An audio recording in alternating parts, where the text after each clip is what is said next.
Okay, great. Hey guys. I'm not getting anything. I made a post in the group. It will soon be live, I imagine. Yes, I just got a. Look at that! Look at that! I Awesome. don't know if you can see it. Ooh, Ah, awesome, it's gone. awesome. You can see it. That's brilliant. Can you send me a link? Can you see that? It's Yeah. okay. It's Rob. It's in the group, in the Facebook group. Okay. I think I'm not sure how many people are watching yet. Not sure. Basically, we've shared the link in the group. So if there's anybody in there, in theory, they should be able to access the link now. I'll mark it as an announcement. Okay. We'll try to be ready in maybe 10-15 seconds, etc. Yeah. Give people some time. Sorry, where's the link? It's in the pinned post in the group.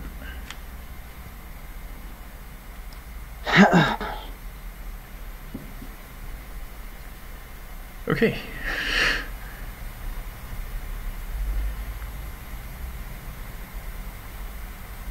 Graham Nichols, I'll take this opportunity to practice the Prodigy's Firestarter on the recorder whilst I'm waiting.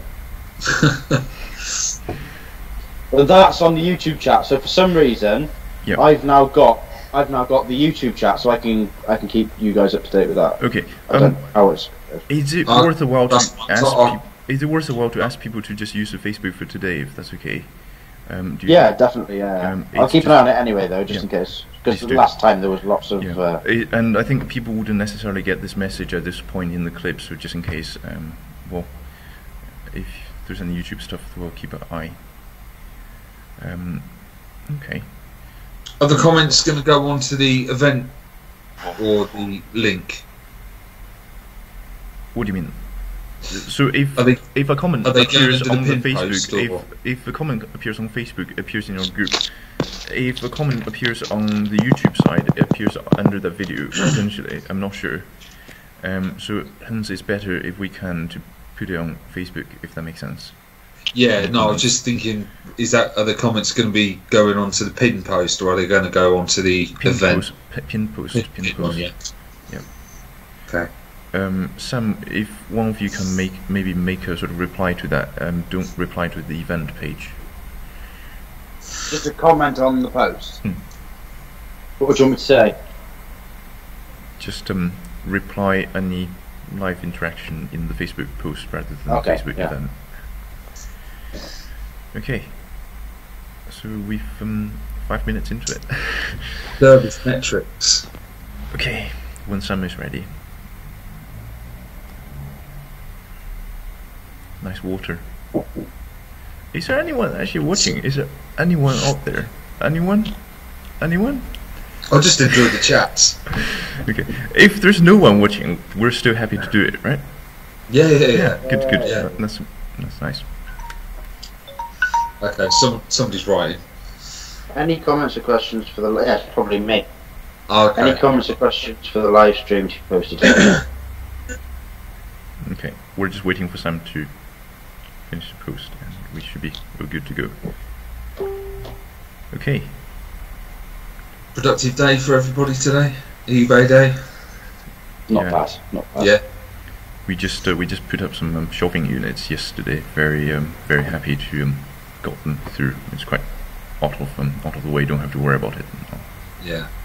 That first shelf can be a bit of a nightmare, though, Michael, can't it? But really thankful. Somebody, I think, all the people who mentioned all kind of things to put underneath the shopping unit. It's, I think, has some spare carpet tile. Just cut it up, and so that way it doesn't damage what's underneath. That's quite useful. Okay, guys, we'll try to keep this under 1 hour, ideally shorter than last time. First topic we wanted to talk about is service metric, and the second one is the good till cancelled listing, the transition, and see how everybody's doing. There is potentially space for one additional topic, which is we're asking anybody watching what they'd like to talk about, and if there's any, just drop it on to Facebook post. Rob, what is a face? Well, we've only got an hour. Okay, going back to it. I'm conscious of the time. Move through. Okay, so the service metrics. Right. Sam or Rob, would you like to quickly just go through the sort of what it is and how it's affecting you guys so far? Yeah. Okay, so basically, service metrics is something that eBay uses to measure your performance against other sellers, or so known as or what they call your peers. That performance then is measured from low, average, high, or very high. In terms of return rate, Yep. item not as described. What are the other ones? There's returns, items not described. Item not received. Damage. Yeah, There's a damage few of them. upon arrival. Okay. So the context is you're now measured against somebody, and in theory, in perfect world, your peer would be somebody who's just like you, who sells exactly the same thing as you, have the same cost structure as you, and have the same fraudulent sort of experiences with those awkward sort of buyers, just like you. But yeah, so it's in theory, I mean, that's great. It's just, I think if you do reach the sort of that threshold when you become very high, sort of in any of those scores, you get hit by a 4% surcharge. I think this policy was announced back in last year. It was supposed to come in, I think, in August. I think it was delayed until this February. It came in, and what are the experiences so far? Any feelings? I haven't had any sort of negative impact yet, hopefully, and I really don't intend to. Yeah. The main issue, there was a video posted in the group earlier today with the guy. Was he in America? Yeah, he's American. Yeah. American eBay, and I think the main concerns are people within. It seems to be it's category. We're in the vehicle, car parts and accessories category, so we're being measured against people that sell new parts and used parts. So for I think anybody that's in a category either selling new or used, it could prove to be quite difficult in the future, but it's still quite early days, so we'll have to see. I think that. Hands down. Yeah, I think that'll have to be changed, as we discussed earlier, Rob, about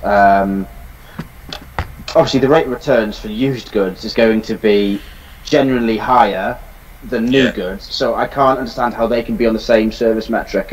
Yeah. Yeah.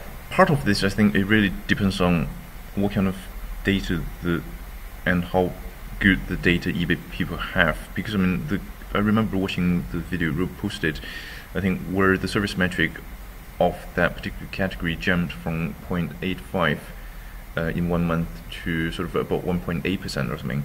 So it managed to, the sort of peer score, you do see sort of eBay adjusting it, but it's quite, I can see how it can be perceived as quite arbitrary, in the sense that if 1 month you have really low and you don't get affected, then the next month the score refreshes and suddenly it's some rabbit caught in the headlight. It's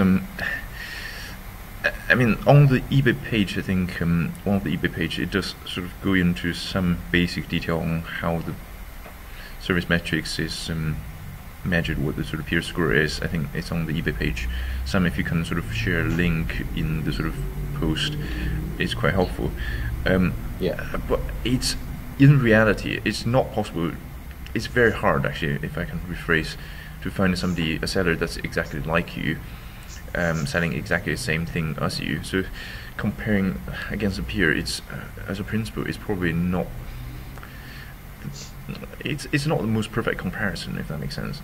So I mean, the 4%, it's not capped. So let's say you're selling a sort of particular product in the price capped category. Let's say price is capped at 20-30 pounds, something like that. But that 4% surcharge is not capped. It's the whole value of the item, and that's massive. So it's like one of those scenarios. If you, hopefully nobody gets hit by it, but if you do get hit by it, it's like walking onto a. It's not nice. Okay, I think. Let's say though that you have somebody that's selling high value items. This is just a hypothetical, yes, but yeah. Someone's selling really high value items and maybe only sells 2 or 3 items a month, possibly. Yeah, and it just 4% of £1,000. That's £40 additional fee. Yes, but like Rob was saying, if he's only selling 4 items a month and one of those gets returned, that's 25% return rate. Yeah. Service metric, I think if you lack the data, I think you need, at least 10 data points for the sort of score to be measurable. I think that's how it works. There's some sort of confusion, that sort of thing, and I guess you can sort of clear things up, etc., with clarifications. But I think we in this group have always been working from the basis on how you can use this information to improve what you do on eBay. We're not really about how to give a sort of compliance, that sort of thing. We want to have something that's meaningful out of this. So basically, it's quickly, if we can talk about a few things that what the impact of service metric might be and what kind of things we can do additionally. And I think service metrics, it comes in 2 components. One is if it's not received. The second one is if the item is not as described. I apologize if there's going to be any noise. I think we might be expecting a courier. So the first thing is some more thorough quality control. So this is in terms of listings. What additional things we can do in terms of quality control to make sure that if we do send something, by the time you send it, it's actually not having problems. I think that's one of the key points. What do you guys feel about sort of more sort of quality control before you send things? Is it sensible or? Oh yeah, definitely. Yeah. You should always, whenever your stock goes on the shelf, it should be checked. At the time of picking, wrapping, it needs to be checked again. Yeah. If you're not doing that, then you're gonna fall and hit the floor hard with these service metrics, because it's all about quality. I will say though, some of the returns that we're getting are for quality being bad. It's not because of that at all. There are some misuse of the returns process on this one again, which is obviously going to affect your service metrics in a negative way. And I'm not going to be the only person that's going to be experiencing that. There's going to be a lot of people experiencing that. It's just another small issue that we have to all cope with, really. So basically, if carry on. Sorry, no, it hasn't affected me at all, I don't think.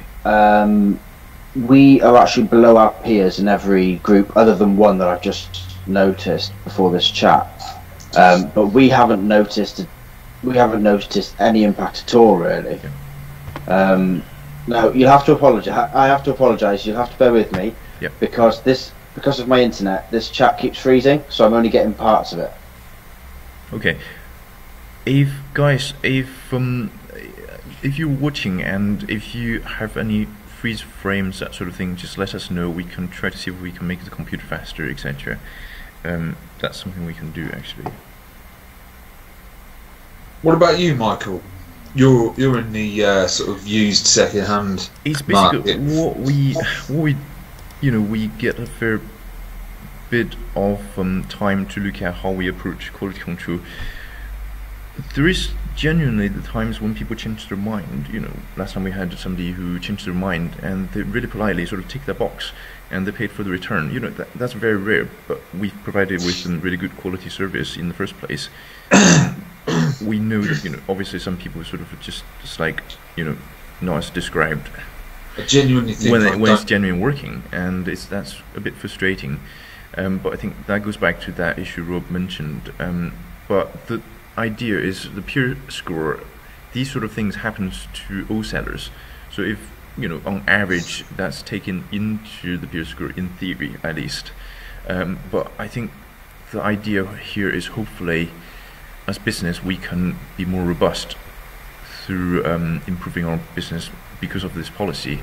Not necessarily because of it, but we want to delight the customers, I guess, if that makes sense. Yeah. Okay. Just a quick thing. Graham Nichols on the chat on YouTube has put item not as described is abused on a daily basis by buyers using it to avoid carriage charges. So it should not be used by eBay to affect service metrics. Yeah. Valid point.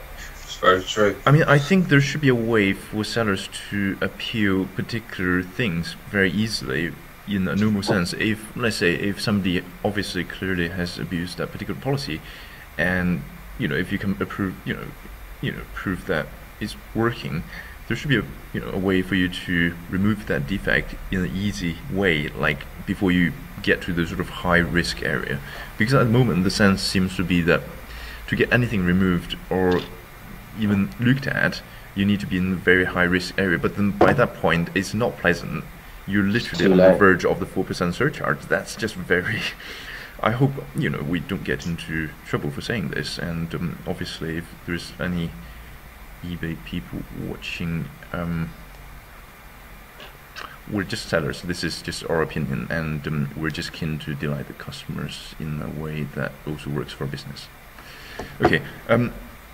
So there's a second topic, which is within the improving aspect.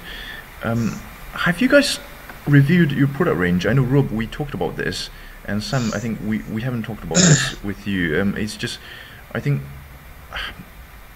what we might find is that some products, they tend to have higher return rate or higher, not as described. So out of this policy, one of the implication might be these products might just gradually vanish from eBay because sellers don't want to get hit by the surcharge. They don't necessarily want to take the risks, so they'll be more careful in sourcing the products. But in doing so, eBay will have less product range. That's fine. It's buyers get less choice over time, but we have. I think it all depends on the demand for the product, doesn't it? Yeah. If the demand is coming and going, so for argument's sake, say before the product's about to get wiped off eBay, and there's a demand for it, obviously there'll be a gold rush, so to speak. People trying to get hold of it, if it's thing. But yeah, I agree. You've got to be very careful with that. I think I had the risk of sounding like sounding paranoid. I think Sam's point is more the sort of voice of reason, because you've got to be conscious of the fact that some items would disappear, but you've also got to be aware that eBay is supposed to be a very competitive market. If something, if you're not willing to do it, in theory somebody else should be. That's the market. So if if you're not willing to supply a particular thing because of the risk profile, and somebody else does it, great. The customer is happy. But the problem occurs when multiple sellers decide not to do it, and that's when consumers have less choice. Rob, you were saying?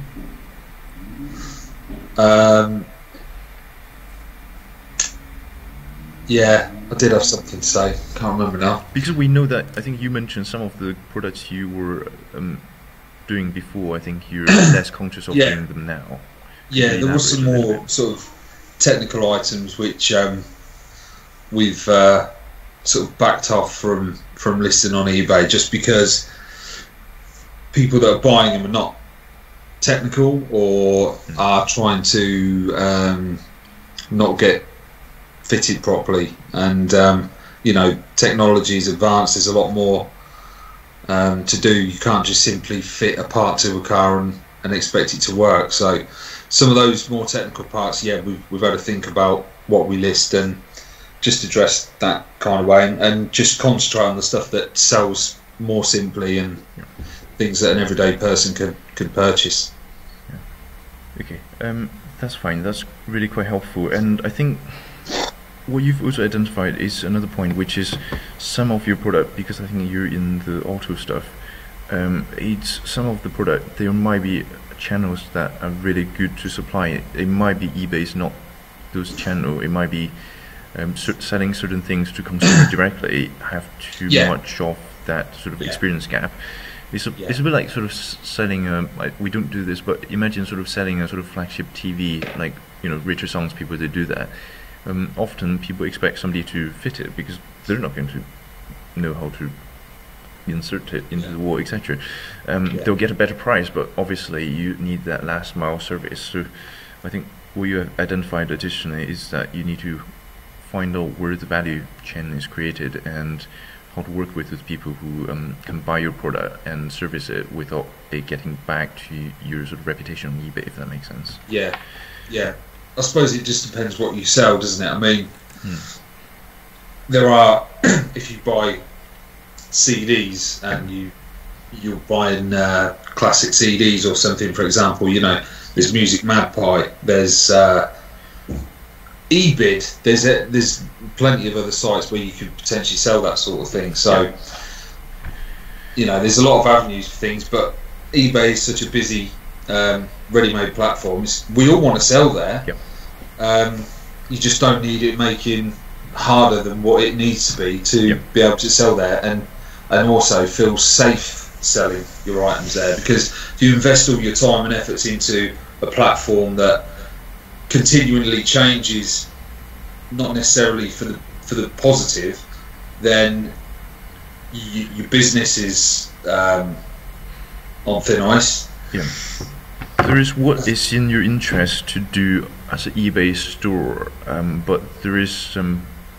Basically, I think this is a distinction that's slightly harder to put. Basically, you want to do well as an eBay seller, but eventually you want to be a company. You want to grow your company. You want to take on employees. eBay is one part of it. There's other channels like Amazon, like local business, etc. It's not a good idea. I think Sam keeps going on with this point, and it's a really useful one, that you can't be dependent on single suppliers or channels. It's a massive risk. And I think eBay doing this, in some ways, it helps us to realize the sort of constraint on the growth in terms of your own store. I mean, for us, I mean, we've been a lot more conscious of sourcing the product, so we we cut back, you know, quite a lot on the sort of things we buy. If we think it's just, you know, one-off, that sort of thing, we don't really do it anymore. We look at generally where we can the risk profile, and we got away from the product that we think is slightly more risky. So it's almost like putting on a sort of accountant hat and just thinking, okay, we want the buyer to be happy, and we want them to have something that works, and we want something, people to supply them that. So it's just those of the product we traditionally, we still would really love to be able to supply those, and we know that most of the time it should work just as expected, but it's just that sort of paranoid voice in your head sort of says, no, there's a 5% chance it's going to, let's not do it and focus on something else. So that's definitely something we've done, and we still see people fulfilling, I think this is Sam's point, supplying the things that we don't supply anymore. I think, you know, the market has a gap, and if you don't do it, somebody else will. But that's the competition. It's how you want to do risk. Okay, the second sort of aspect of this is, have you guys improved your photos or listings since the sort of service metrics, like making it more detailed or sort of just more concise, that sort of thing, or is that part of your business process anyway? You do it over time? Yeah, for me, it's part of the business. It's obviously with e-commerce, you're interacting with your customer through a screen. You haven't got a brick and mortar. They're not able to pick up the product, have a look at it, feel it, or whatever they want to do with it. So I've always gone off the saying of the item, like there's no description, and describe the item like there's no photos. And that way, in my opinion, if you're giving the customer as much information on that product as you can, that is one way of minimizing any disappointment or anything like that as soon as they do get the so more information to have better expectation management, so they know what they'll be getting and roughly what to expect, basically. Do you both use the condition description at the top of the item? Yeah. Yeah. Do you repeat it? Do you repeat the same text and put it into the listing, or do you not? We don't, but we thought about it. No, yes and no. Some things we do, but if people are not using the condition description which sits at the top of that listing, and in a used category for anything, you really should be, because that will save you a lot of hassle if something goes wrong. Yeah. I did hear once, this was going back prior to service metrics, but somebody was told, I was told a horror story, and eBay had said to the person on the phone, well, you hadn't noted the description in the title. They said, well, I'll put it in the description. They said, yeah, but you haven't put it in the title, so therefore we can't. And it went against the person, and I was horrified at that, thinking, what else do we have to do? And what was that? Sorry, my internet lagged again there. Was that the item condition wasn't in the title? Yeah, the condition of the item, they hadn't mentioned it in the title. It's basically, I've seen some sort of it's a really good point. Basically, it's a bit outrageous, but the only way to get around it. I think this was prior to the condition description being in eBay. But having said that, at that point you're just like, what do we have to do? Just put spare and repair it in the title, right? Something along them lines. It's not nice, but we're assuming that buyers are really busy people, and even though we put it in one place, it's. Do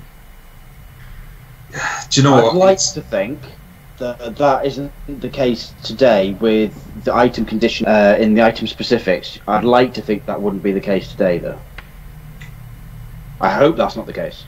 I think there's two sorts of buyers. One buyer looks at descriptions. One buyer just looks at photos. Yeah. I genuinely think that is a pretty good rule of thumb. 50-50. Some people look at photos, some people don't. The thing is, if you consider, what's the latest stats? Is it maybe 70% using mobile? So if you have mobile, you have to click, and I think mobile buyers are photo driven. Yeah, definitely. It's completely photo driven. So if your photos, if you think, well, maybe I could do a better job on my photos, then go and do it, because it is getting to that stage. PCs, laptops, people just don't use them as they used to. They obviously still use them, but it's all about tablets and it's all about mobiles. And if your photo's not on point, you're doing yourself an injustice. I remember there was once in the description we had to write, at the beginning of the description, please read the food description. We got rid of it now, but there was one point on eBay, I think this was before the HTTPS rollout, where you had to click one button to show the food description, and I bet nobody did. We were really scared of that, but so we had to add onto every listing, it's like, please read the food description. Yeah. God. It's okay. Okay. Guys. Yeah, Graham Nichols has commented on the live stream saying, on the mobile app, the description is somewhat hidden, which, funnily enough, I was literally about to bring that up. Yeah. He's also said, conversing with several buyers, I found that many of them were unaware that the description actually exists, and that doesn't surprise me, because myself, when I've been looking at items through the eBay app as a buyer, you scroll down past the picture, past the item specifics, and I'm there looking, scrolling down, where's the item description? Ah, there it is. See full description. That's not great. Not great. No. Whereas on the PC, when we're in a place where it's as easy as, if like Rob was saying about the photos, if they're not on point, if those photos aren't really attractive, then it's just easy to 2 taps and you're back and you're on another product. So if your photos don't show that product off, back onto the next product, and your competitor's got the sale. It's the same as what they say. If you're in a restaurant, you eat with your eyes. It's what your eyes see first. They think, oh, that's all right. And it's the same with an eBay item. You'll see when you think, because I'm sure about that, but you got the same colour t-shirt, different light, different background, different however it's modelled, and you just think, will go for that. It's just all about because pictures. if you think of just from user experience, if you're on desktop, you can see everything one screw. You don't have to click anything. On mobile, it's all hidden under tabs, and that's the sort of concern. When you're on mobile, obviously you don't want to. If you were eBay, you wouldn't want to sort of blind the buyer with so much information because it's not the best platform to read it. But it's about there's got to be some way to make description more visible in the next app release. Let's be honest though, the mobile device is so people can always be buying, and they can also be selling. But primary function of that app is to buy. It's not to sell, because I mean there's so many things that are hidden that are not, they're not hidden, they're not even on the app if you want to sell on eBay. So you still need to use a PC to sell, but the primary function of the app is to buy. Do you know what I wish? I wish eBay, in regards to the app as a seller, did something either improve the current app or did something like Amazon where they create an eBay seller app, where as a seller you've got all the tools you need, not to run the full business. Obviously it's definitely better to have a computer for certain aspects, but there are a lot of things that the app doesn't do and it should do. I guess the context of that's for a different day, I think. I think the context of that is basically eBay's development people, they've got limited time. I mean, I imagine they've got limited resources, they've got competing priorities, so when it comes to, I imagine, features that they would need to make, so there's probably competition between, the features people want, people request, and what they need to, make money. So they've got to think about managed payment. They've got to think of everything else. On the flip side of that, if sellers, because at the minute, if somebody says to me, "How easy is it to sell on eBay as a beginner with no knowledge?" Not the easiest. But it's quite easy on the PC, isn't it? Yes, but on the app, I mean, you don't get the full thing, do you? So surely, from eBay's point of view, it makes it better for them.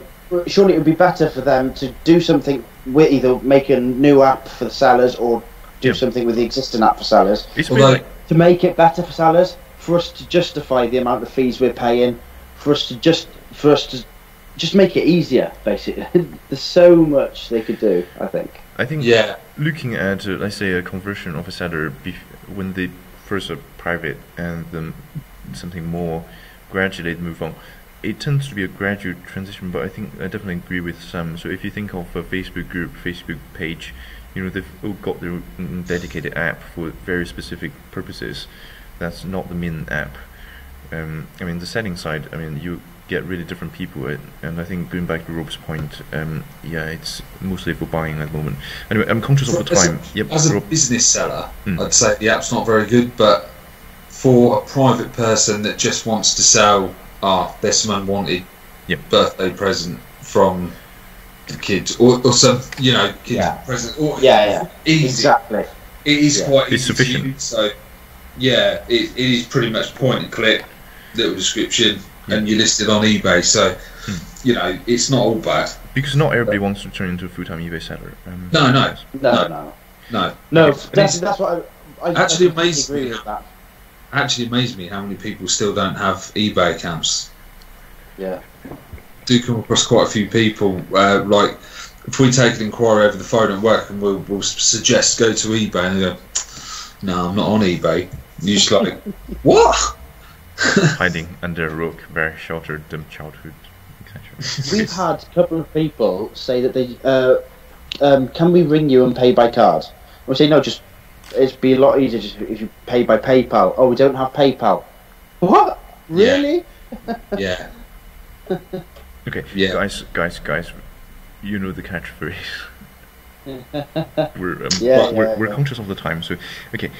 With regards to service metrics, so there's just two sort of subtopics I want to quickly talk about, if we may.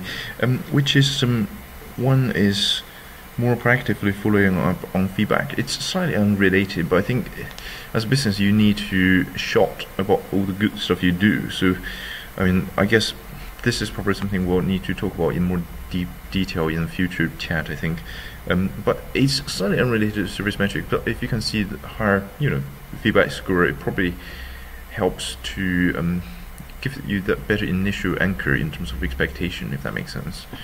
And the second topic I wanted to quickly talk about is, well, it's just looking more consciously as part of the service metric. What is your core offering? Do you offer any warranty? If not, maybe more explicitly say it. Like if you offer 30 days, just the 30 days, maybe stated, Right, so the first bit, the following feedback. Shall we make this its own chat at some point in the future? There's not much you can do other than sort of gradually improve the feedback, maybe the occasional messages, that sort of thing, but it's forcing people to leave feedback is a bit, I always feel it's a bit nudging too heavily. I don't like that. No. Asking for feedback? Yeah. No. I don't chase feedback. I wish people would leave feedback. Yeah. And on the flip side, of course, you've got, if you push somebody to leave feedback, they might tell you really what they think. You may as well ask them, is there anything bad you can say about us? Yeah. Please tell us really what you think. Really. Even if it's frank. Really. No. There's balance. Okay. We'll make this its own thing, I think, in the future. Okay, conscious of the time. So, the warranty promise. I mean, when you say service metrics, you sort of think the initial sort of experience. I think as far as that's how it goes. For many categories, I think the product isn't on eBay isn't expected to last as long as, let's say, something you buy from Amazon, and the return window is nuts. But it really depends on your category. What do you guys feel about having an explicitly stated warranty timeline? Well, we give 90 days warranty standard with anything we sell which is used. I'm just going to get some water. Yeah. So in that, everything's guaranteed anyway. But even if you state something has no warranty on eBay, it's still guaranteed. So you just abide by eBay's and now / PayPal's sort of warranty period, if you like, money back guarantee. Or so. Excuse me, my throat is killing me, so I sound a bit funny. Yeah. So I lost my train of thought now. Sam, take over. Oh, sorry. Yeah. Get a poking stick. Right, I've got two comments going slightly off the train track. I've got two comments to bring up. Yes. First of all, I've learned to let go of feedback anxiety and just concentrate on sales. I couldn't agree more with that. That's definitely the right way to go, in my opinion. Yeah. I think I agree with that. Somebody else just says hello, so I'm guessing they are obviously new to the live stream. Yeah. And Fiona has just joined us as well. Oh, hello. Finally found YouTube, Fiona says. Hello, Fiona. Hey. Oh, okay. Yeah, sorry. It's Fiona.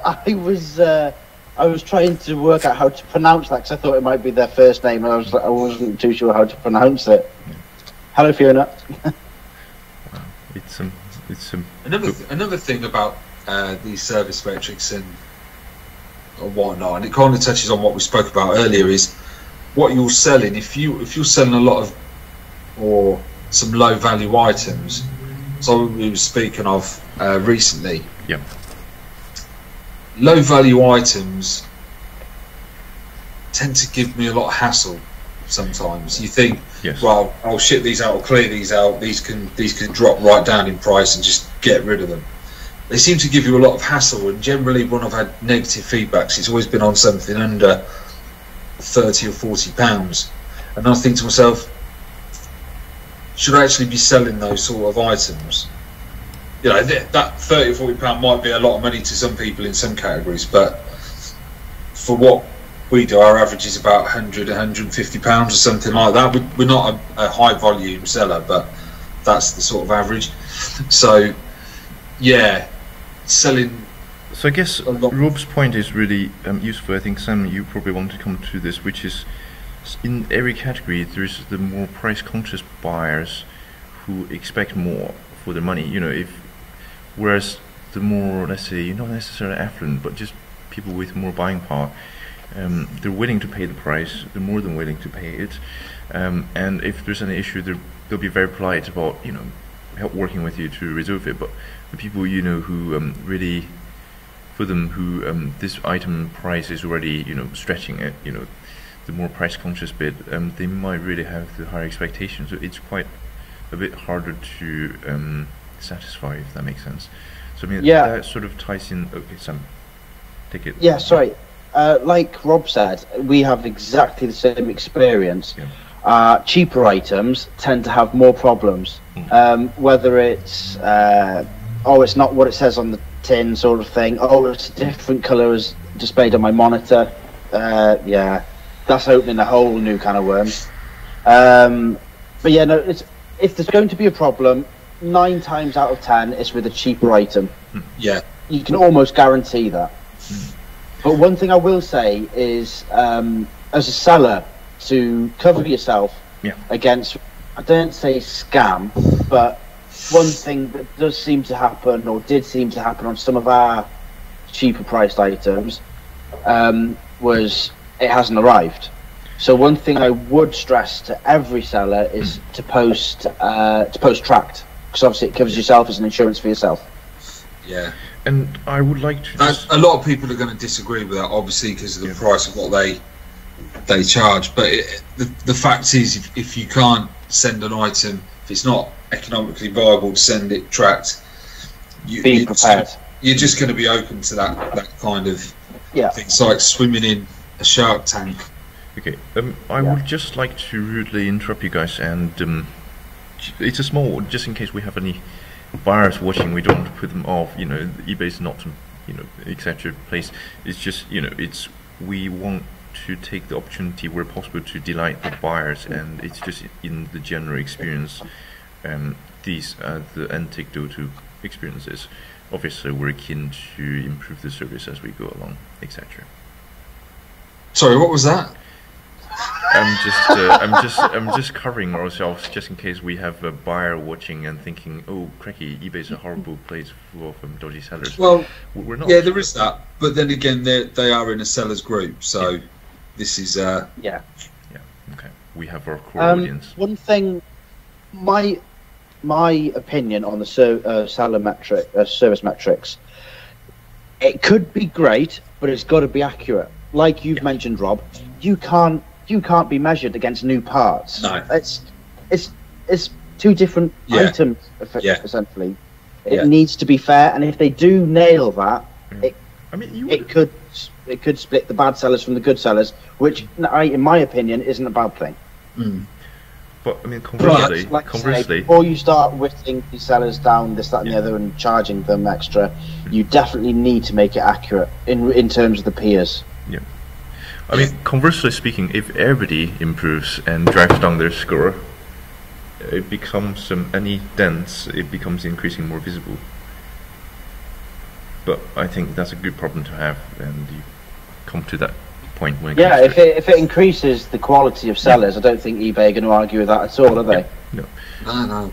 But hopefully there's a minimum threshold that if you it's like if you want to be, it's like you don't want something really silly, it's you want something reasonable, and but it's the principle is make the buyers happy where possible, and etc.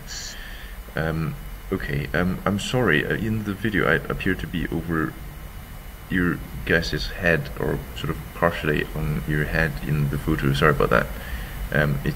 I haven't worked out the button for putting the screen next to each other. So I apologize, guys, if anybody's watching and I'm all over the place. Sorry. Can I butt in a second? Yeah. Certainly. Fiona has commented saying tracked isn't always possible to something out of the competition. Prices me out of the competition. I completely agree. There are definitely going to be instances with that, and it's not always possible. What I meant by that was if you don't send tracked, be prepared. That's all I'd say. Yep. You have got to be prepared. It's just if you have got that margin and you want that little bit of extra insurance, by all means, then send it tracked. That's what I meant for that. I mean, And again, there are people that will scam, and that's a sad fact. You know, Yeah. there's a lot of people out there that just want everything for nothing, and It's the e-commerce version of shoplifting, I guess, isn't it? yeah. Brick and mortar have theirs. yeah. I think I was chatting to somebody today, and I think the point with not sending tracked is, yes, as some said, it's yes, you have to be competitive. What some of the sellers do is they take some of the proceeds, let's say 2.5% or 5% of the cash profit, and then allocate that against potential loss, etc. So you essentially underwrite your own risks. I mean, that's one way to do it, I guess, if you aren't able to afford tracked. But gradually, I think the expectation is move your item inventory categories away from that low, really vulnerable area, low price stuff. Yeah. That's really So open to what abuse. is the price of a small, say, like I don't know the size, I don't use them, but a small jiffy bag to send that with Royal Mail, say second class? What would that cost be? There's probably about just under £2. Is it £1.50 to £2 with Royal Mail as a large letter? I think.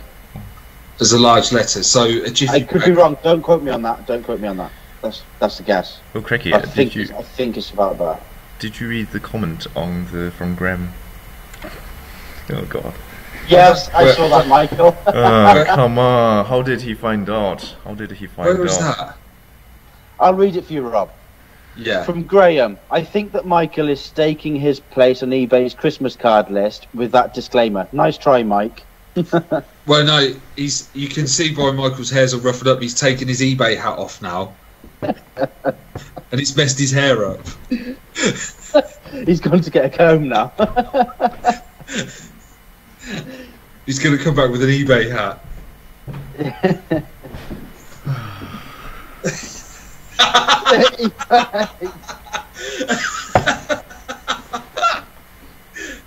Timing. Okay, hey guys. Okay, I'm conscious of the time. Speaking of, let's move on to our second topic. It's I think we talked a little bit about the service metrics, what we feel about it, and how to improve. I think generally, just to summarize, it's good to get the quality. Look at what you source quite carefully. Think about what you offer in terms of warranty, and I think as you Ruben, well, Sam specifically mentioned some things coverage of which tracked and where possible. Service metric, I think it will catch more people out gradually, but hopefully if it manages to improve some of the buyer experience, I mean, at least some of the rationale must be that more people buy from us, right, in the medium longer term, hopefully. Yeah, and hopefully it'll increase the performance of sellers as well. Yeah. As long as it's accurate, eBay needs to get it accurate. Yeah, and I guess the flip side is if the system is really genuinely quite good, then there's nothing that stops them from rewarding the sellers who have really low rates, like with, let's say, 20% off an evaluation or something like that, if they consistently have really exceedingly excellent service. So that's the flip side of the coin. I mean, it's like you have the 4% surcharge, so that's the slap, you know, the carrot. Well, this not the stake, not the carrot.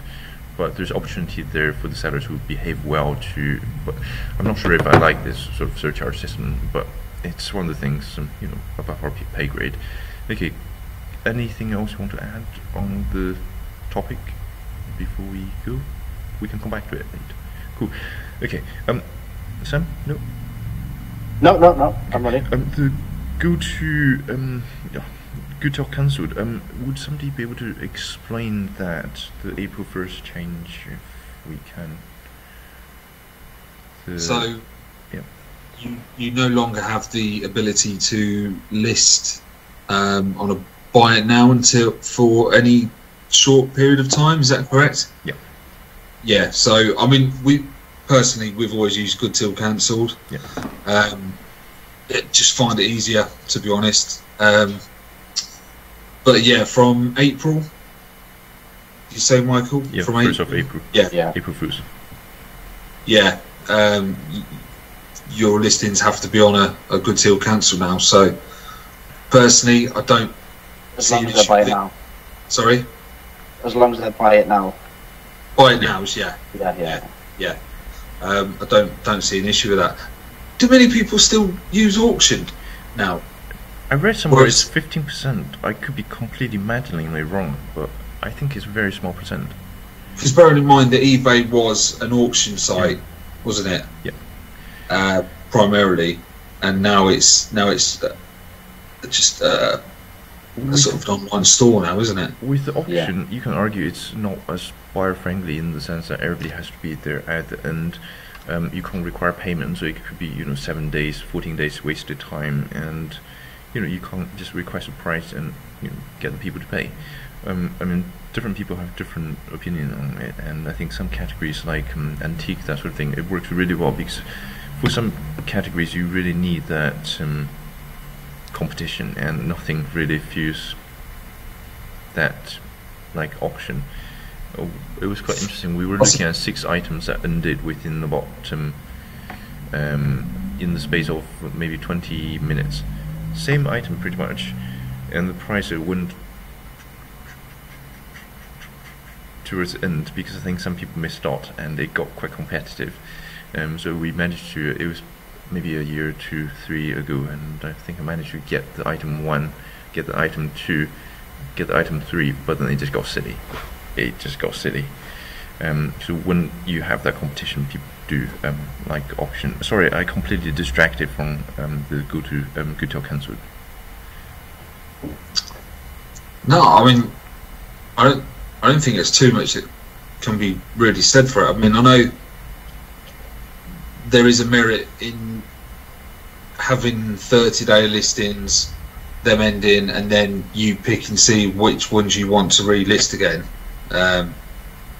Because obviously ending and relisting does help, refreshing. So I suppose that's just a bit something that sort of rearrange, I suppose. Yeah, I think one of the main worries people had when they first heard about this was the fact that good till cancelled, obviously after the 30 days, with the good till cancelled, the listing actually renews itself automatically. So people who are getting charged fees, listing fees, were automatically getting them charged to their account. But if you didn't sell it, wouldn't you relist them anyway? Yeah. So I don't think there's an issue with it myself. And if there was, for whatever reason, an instance where you wanted to list that item for 30 days, after the 29 days before your listing renews, just end it if it hasn't sold, if that's what you wanted to do for whatever reason. I don't think there's an issue with that at all. I think, in fact, I think it's going to help a lot of people, and the people that weren't using it or didn't know about it, I think it's going to help them a lot. Business sellers in particular. Yeah. I mean, it's just in my opinion. It's if you had, this is just my opinion. I just think go till cancel is a much more superior format. It's just basically when something sells, you can just in the future adjust the quantity if you can if you need to restock it. One of the things with sort of the previous one, the sort of fixed duration one, is once it expires you lose all the momentum, and it's a shame. And it's, I think now people would think a lot more about scale. Like instead of just getting one-off items, they would think about get 2, 3, 5, 10, etc. And that's how business works. You've got to think about how to expand it. I mean, one of the interesting things is with go till cancel, I think if it's a really poor listing, I think we've seen that sometimes if it's quite poor and if you price it quite high, it just drops off, and it just drops off, and sometimes you have to end it and relist it at decent price, maybe better photos. But do you, Michael, when you relist, so are you on about the listing going stagnant? We use similar. We don't use relist. We don't relist because I think if you click, I think it's just, this is probably just anecdotal experience, but if anybody else, it's just basically if you list sell similar, it saves your stuff, and but I think from ranking perspective, it's possibly treated a bit differently. I don't know the Yeah, background, but I've heard that if you wanted to renew a listing, if you end the listing and then relist it, it keeps its history, so to speak. yeah, Whereas if you click sell similar, like you say, it gives you a bit of a boost. Again, and nothing take confirmed sort of is thing. there. That's just what's out there in the public domain as rumour. So. Yeah, and I think, but then if it's true, then it hate to entertain speculation, but if it's true, then you would have ended it for nothing by relisting. Yeah. It's and also I think. However, I have had instances Yeah. where I haven't sold an item for a while, and I have ended it, and I have sold similar, and within less than 24 hours, I have sold an item. That has actually, I have actually had that on more than one occasion. So there must be some truth to it, I would think. Okay. Okay. Fiona's still there commenting on YouTube, etc., etc. Okay. I can't find that at all. I can't find those comments. Are you on the app on your phone, Rob? Yeah. Right, okay. Underneath the photo, you've got the like I'll be button, right the back. thumbs up, the thumbs down, and it says live chat. Oh, sorry. You see the live chat? If not, you might have to click the arrow. Yes. Yeah. Yes. Click the live chat then. Yeah. Okay. Fantastic. We're actually live. I still can't believe we're live. We've been live for an hour, Mike. What? Okay. Can we just talk about one more little subject? Yeah. Michael's head's going to explode if I'm adding something else to the. No, it's just. Have you sold anything via the global shipping and it's been refused at the global shipping No. branch or depot? I know that I've read somebody sold irreplaceable art through global shipping, and it might have been prohibited, and it might have been destroyed.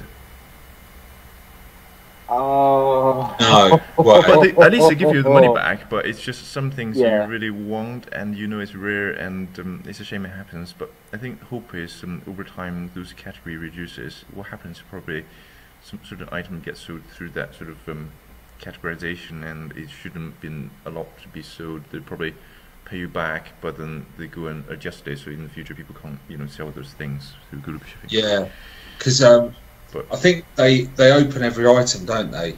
yeah, well, we don't know. They open most of it, I think. I think they do. Or the X-ray, or this somehow. Yeah. Yeah. Yeah, we've had a couple of items been refused, and yeah, that they pay you and they refund your customer as well. Yeah. For what reason, Rob? Well, prohibited items. Your Or that- obligation stops when it reaches safely there. So basically, if it's not something that should have been allowed there and it's got to that stage, then something has confused in the system. So they would be Yeah. nice and sort of, it's cover you, but it's something that they'll probably try to close the loop as soon as possible. So it's not like you can sell more. You can probably for a short term, but that's not the plan. We had one. It was a turbo for a vehicle. It was in a box. It was clear. There's no oil or anything in it, and it was prohibited for some reason. And it was a rare one as well. It was off quite a late vehicle, and the chap that brought it, I think he was in Cyprus or somewhere like that, and it wasn't cheap either. Yeah. And we just had an email from eBay saying it's prohibited. Yeah. Don't worry though, we've refunded your buyer, and you don't have to do anything else. And I was just like, wow. But the guy was obviously Annoyed. yeah, because Yeah. you're not going to find that turbo anywhere else, and it's sitting in. I think is it Pitney Bowes Yeah. that does their distribution for them. Yes, it's the global shipping program. Yeah. So did you get that turbo sent back to you, Rob? No, it's destroyed. Ooh. Or No. it's a shame, and I'd imagine that it goes in like a. they like probably a- have a way of. They probably have a dealer or vendor or somebody who buys Yeah. it, and they can't, just write it off like that, because technically Well, they can they've only paid do it if it's been sent intentionally and damaged, unless they've got some insurance product that covers this sort of thing, which is probably unlikely, but possible. So, I mean, one of the conversely point is, if they keep paying, obviously that drives up the price in the future. Do you guys actually think global shipping is cost neutral, or do you think it's run at a loss? I would probably reckon it's run at a loss. Just to, Yeah. I can't comment because I have Yeah. no idea. I can't see it myself. They must be. I think they must be running it at a loss. the amount of customers that complain to us saying that we've charged them too much for delivery, and then we have to tell them, and this happens quite often. We have to tell them that we don't. Yep. Your price you pay is our domestic shipping, and that is all. The rest of it is global shipping, and we have to explain that quite a lot. Well, the so, cost is shown at the checkout. sorry. The cost is visible at Yeah. the checkout. So Yeah. and Yeah, sometimes what that- happens is, sometimes intentional buyer, when they buy something and the card have surcharge unless they sent it in the right way with the appropriate, like Revolut, that sort of card, and it's just a bit messy. I think what happens is, as you said, Michael, it's in the invoice when you go to buy it. Then, and the checkout page. But I think the sellers think that. Sorry, I think the buyers think that the sellers are setting that rate. Yeah. Yeah. That's a perception gap, and it's. Yeah. But that's we a always story for explain. another We time. always explain we don't But charge then- for UK-wide shipping. We just send it to a shipping centre. Yeah, but then I think that might answer your question, Michael. If they are charging the customers top whack, maybe they aren't running at a loss, and they are running the same as any other international courier with their charges. Because we don't know. For me, I can send a parcel to Australia for the price of sending it to the other side of the country. How many people do you think they have? How many people do you reckon they have? I think it's a big operation. It has 70, to be. Isn't it? 100 people? It's probably more than that. It's going to be huge. 100, Yeah, 150? There's more than one. There's more than one. Yeah. What we've noticed is, for certain parts of the world, we have to send our global shipping programs to different warehouses. Oh, Yours must be going to Alfreton and Lichfield. Lichfield, yeah. Lichfield a lot, yeah. Then Derbyshire, isn't it? Alfreton. I can't remember the name of the other one, but I know there's one that's Lichfield. Yeah. But it would be interesting to go and have a look round there, because It I would, think it must be a massive operation. It has to be. It's going to be huge. It's going to be epic in scale. I mean, Yeah. we do know the Absolutely. commercial arrangement, so it could be sort of eBay licensing certain technology from that particular company, and then they're running it. But yeah, it's interesting arrangement. But I would think eBay would have to pay for the service, because if you think of it, it's a way of keeping the sellers on site. It increases their fees, but I really don't think it's cheap to run. No. Oh, it won't be cheap to run. No, but I think if you're doing the volume and charging top dollar, they'll be running it similar to an international courier. Like Let's. that. Sorry. I think. Yep. Yeah. I think that's what they'll be doing. People They'll be running it like an international courier, charging top whack. But they don't though. They don't, and I've seen some of the costs at the other end. Yeah. And for some reason, don't ask me how it happened, but the system that we were using at one point, there was a glitch in it, and the delivery price, domestic hours plus the international shipping side was downloaded into our invoices. And it took a little while to actually figure this out, and it's not as expensive as what you'd think. But let's say, for example, this particular item that we sold, I think their delivery was about £17 or £18 was what they were paying from international to their domestic side, so it wasn't that expensive. But even if, let's say, the global shipping hub was handling how many items a month, would you say? I think we're speculating. Millions. Okay, I think, guys, Millions. we're conscious of the time, so we're 2 minutes over time. We can ask for permission to see if we can chat for a little bit longer, Sam. Yep. Yeah, sorry, Normanton, Rob, is the other one. That's it. Yeah. Yeah. Okay. Which is is that Doncaster? Derby.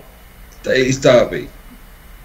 Okay, so guys, okay, conscious of the time, we've got to wrap up that topic. In theory, I imagine you two can spare a tiny bit extra time.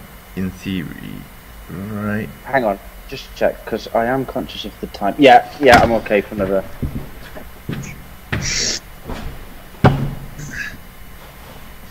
Stealing other people's Yeah, catchphrases. I'm alright for a Okay. bit. Okay. Do you want to ask the audience if they do want a little bit longer, or if they want us to just bugger off, etc.?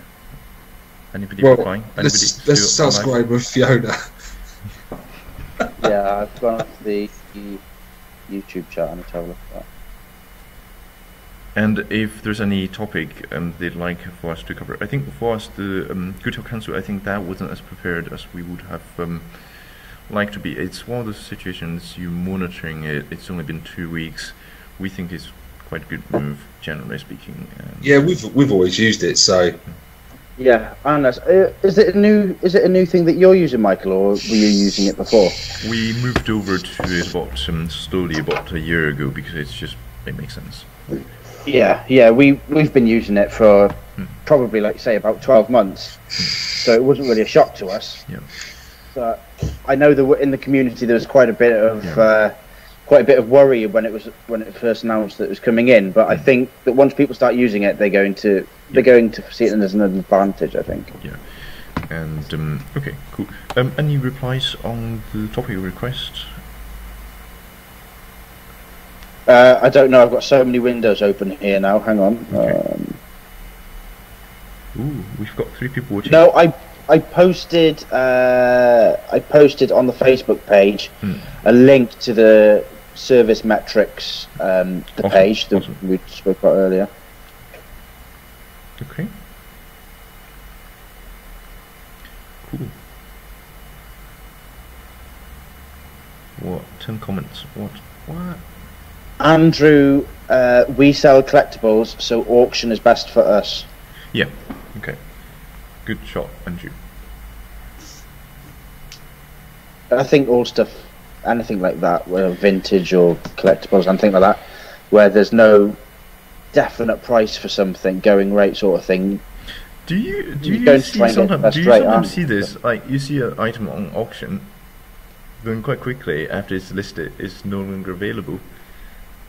I've not noticed that. Yeah, what happens is basically there's probably usually a local buyer who's cheeky or something like that, but not cheeky, but just kind of more, what's the appropriate word, enterprising, and just kind of drops a message: is it, can you add, buy it now, or or can I collect it, that sort of thing. I think it happens.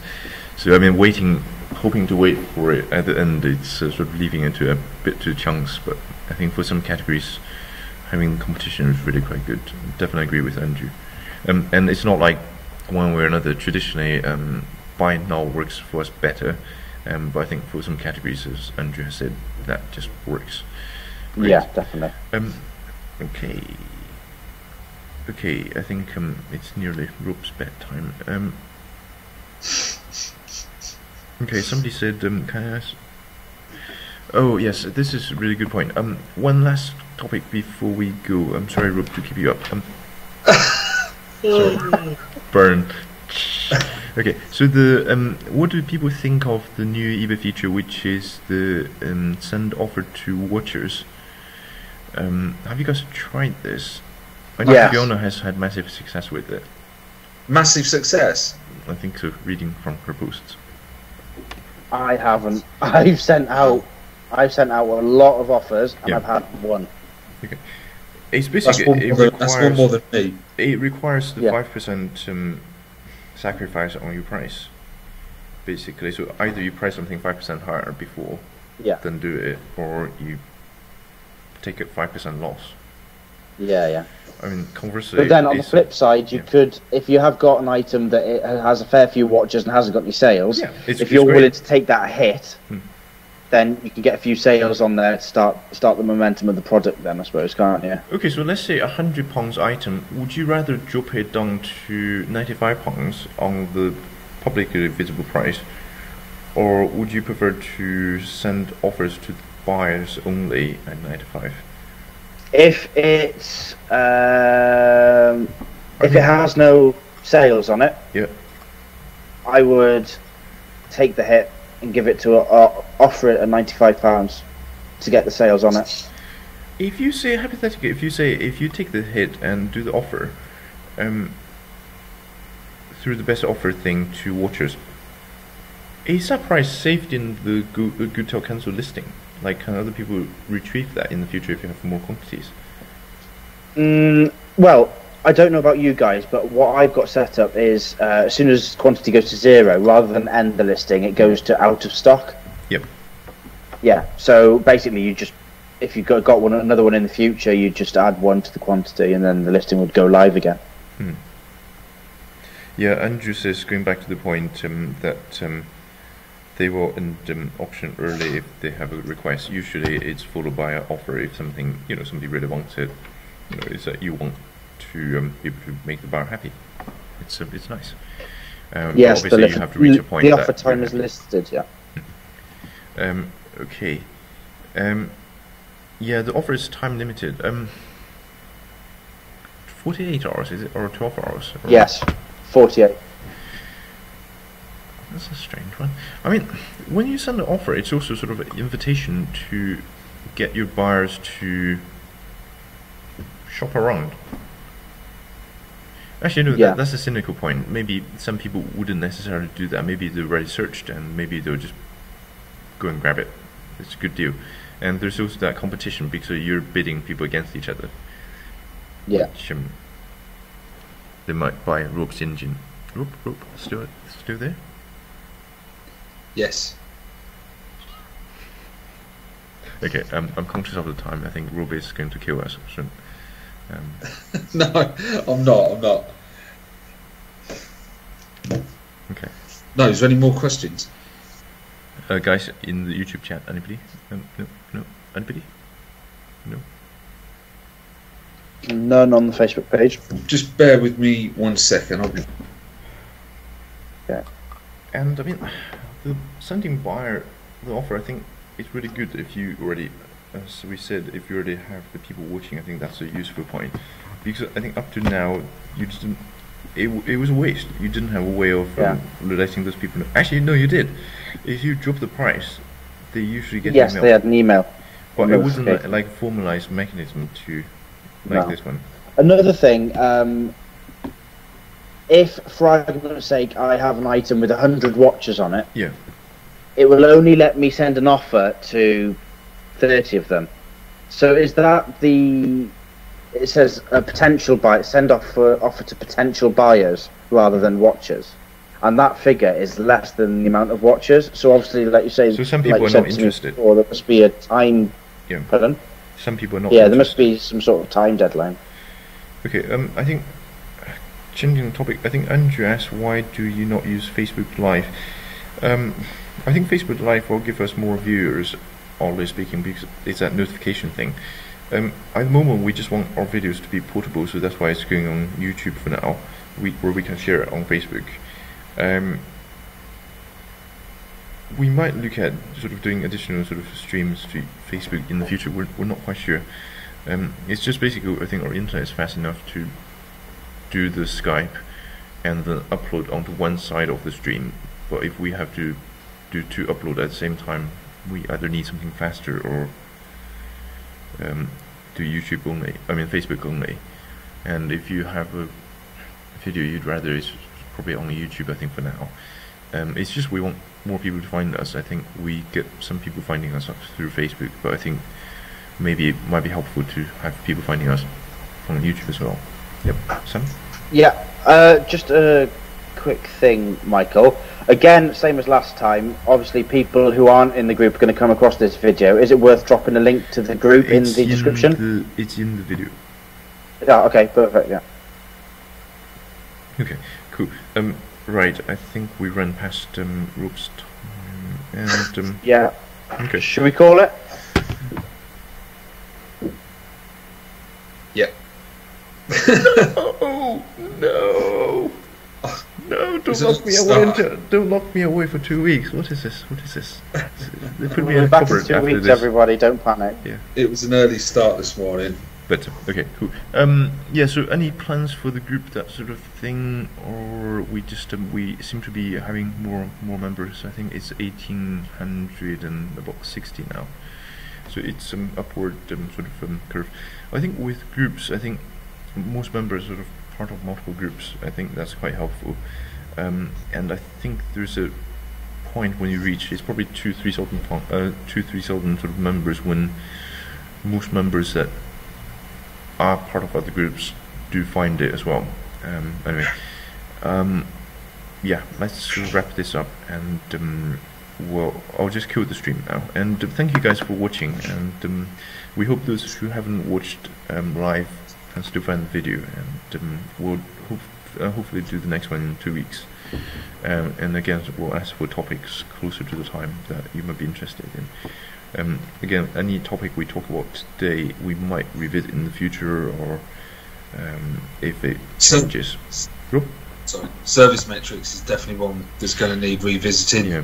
So Get about 6 months down the line. If one of us hit that 4%, it would be useful to share the experience.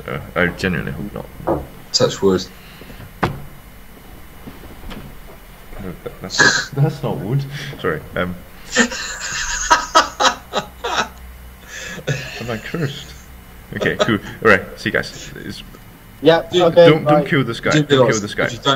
You do realise if you don't have access to wood, you touch your head. I've already don't. That is what you do. Oh, that is a genuine thing. If you don't have access to wood, you have yeah. I know. I agree. Yeah. What? Yeah, you go touch wood. Oh, touch wood. Not. Okay, guys, I'm killing I'm killing the app. Guys, before, have you killed the live stream? Yeah. Sorry. You have, yeah. It might still be on.